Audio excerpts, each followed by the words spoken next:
Mu mawulire ag'ebunaayira mu ggwanga lya Syria ku mulirano gwa Al-Maqous mu bukiikakkono bw'ekibuga kya Al-Suwayda wabaddewo okukubagana wakati w'ebika bya Bedouin n'ebibinja ebiteeberezebwa okukwatagana n'amagye agakuuma essaza lino. Okulwanagana kuno kwavudde ku bulumbaganyi obwakolebwa okumpi ne poliisi omwafiira abantu abasoba mu 3 ate 10 ne balumizibwa okusinziira ku minisita w'ensonga z'omunda mu ggwanga lya Syria. Obutambi obwakwatiddwa bulaga abakuumaddembe nga bagezaako okuzza embeera mu nteeko. Bo bakalabalaba b'eddembe ly'obuntu mu Syria bawadde alipoota ng'eraga nti abantu 24 baakoseddwa bya nsuso, 2 nga bava mu kika kya Druze okuli n'abaana 2 ate bana babadde bava mu kika kya Suwayda. Bano era bagamba nti wabaddewo amagye agavudde mu kitundu kya Horan mu ssaza lya Dara okusobola okuyamba ku batuuze. Mu mbeera y'emu abakulembeze b'ekika kya Druze bavumiridde okulwanagana okugenda mu maaso era basabye gavumenti okwongera ku by'okwerinda ko n'okujja obubinja obumu ku nguudo za Damascus ne Suwayda. Mu Desemba wa 2024 obubinja bw'abakwatammundu obwakulemberwa HTS bwaggyibwa ku lukalala lwa Amerika olw'abatujju era Al-Sharaa n'alondebwa oluvanyuma nga pulezidenti ow'akaseera bw'atyo n'asuubiza gavumenti eteredde.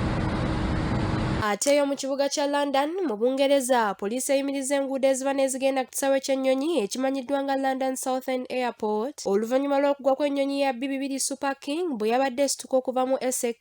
Obutambi obwakwatiddwa bulaga poliisi ng'ekola ogwayo ku nguudo nga Rochford kubanga lwe luli okumpi n'ekisaawe ky'ennyonyi. Poliisi ya Essex ennyonyi eno gye yabadde eva egamba nti yadduukiridde mangu okusobola okuyambako n'okutaasa embeera oluvannyuma ng'ennyonyi eno egudde. Bano era bagamba nti okutaasa abantu kukyagendera ddala mu maaso wabula ky'ekisaawe kiyimiriza ennyonyi zonna obutatambula paka ng'embeera ezze mu nteeko. Ennyonyi eyagudde yakolebwa ng'esitula abantu 12 wabula abakola okunoonyereza tebannaba kuvaayo na muwendo gw'abantu mutuufu ogwabadde ku nnyonyi eno.